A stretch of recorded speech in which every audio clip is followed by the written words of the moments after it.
Thank you so much. Thank you so much. Up here with us now is Judith Trustone.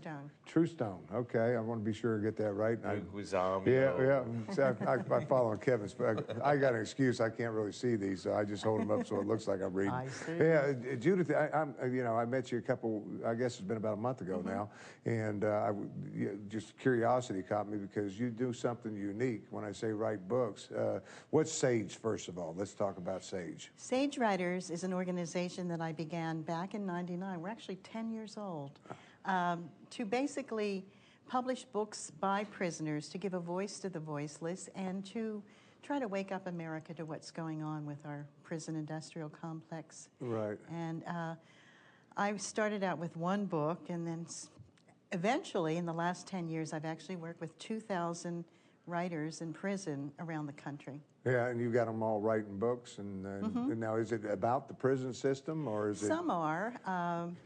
Of course, when you're in prison, that's what you're going to write about most. But I have, for instance, the Cat's Secret Guide to Living with Humans, which is a sort of spoof on us all. But what I feel, my whole program is called Healing with Words, because science has shown that if you have, for instance, surgery, and you write about it afterward, you heal more quickly than if you didn't write about it.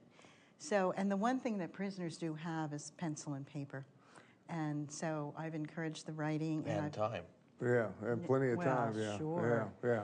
Sure. And that then has evolved into Sage Writers documentaries. And so far I've done 2. The first one is called Healing Justice, A Journey into Shadow America. And that highlights the music of prisoners and some of their art and interviews with people who've been to prison and what they need in terms of, when they come out. The second one, which I just finished, is Soothing and Nurturing Human Spirits. And what I did was at a conference, I taught healing techniques to prisoners' families so they could go into the visiting room in the prisons and do hands-on healing work. Like holistic stuff? Yeah, holistic stuff. Well, so that's something you don't hear a lot about. Is of course there's a reason why they are in prison. We've had some people on that get people out of prison that really didn't commit crimes and things like that. So we hear a lot of that. But the families behind when a person goes to prison, the whole family basically goes to prison. Yeah. And one of the things I've enjoyed, I mean, there are people in prison who certainly deserve to be there, but 70% of those are nonviolent, usually drug-related. And also there's an estimate that 10 to 50,000 innocent people a year go to prison. Yeah. And we just started a new Innocence Project yesterday in Philadelphia.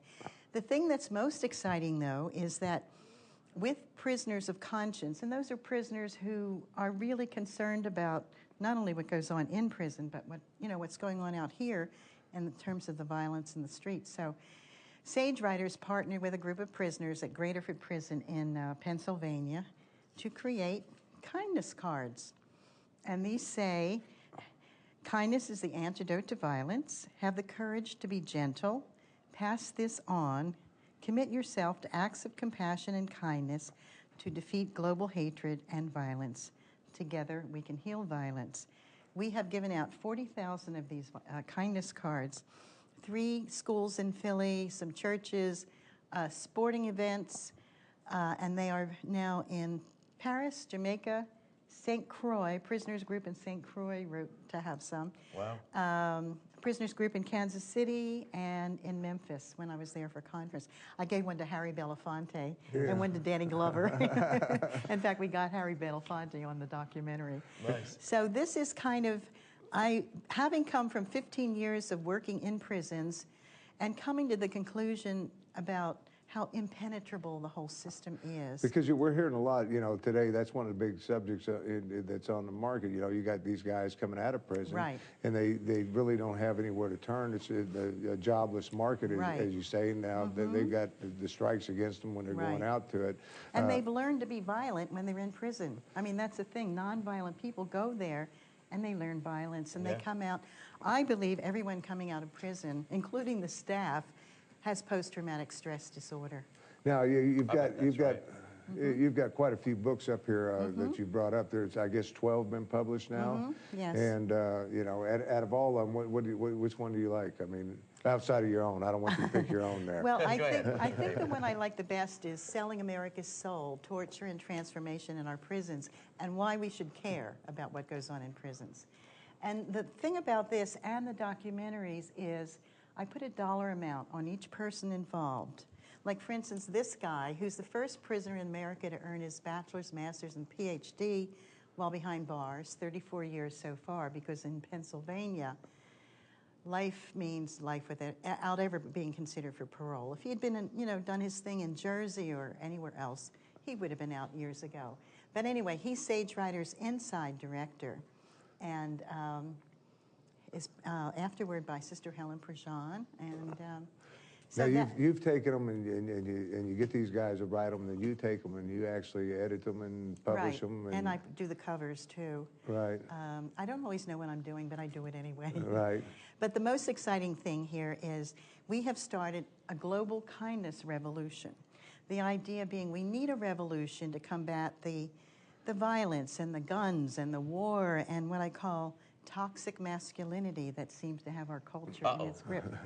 Yeah. Nothing personal intended. I don't look very masculine. Because I'm hearing you, but have you visited the women's correctionals as well? I did a Healing with Words course last year in the women's prison too. Right. In fact, I want to do more work with women because they're in worse shape than the men are. So we're starting community kindness initiatives where we make a real commitment, not just to wait for random acts of kindness, but to make a decision every day to be kind.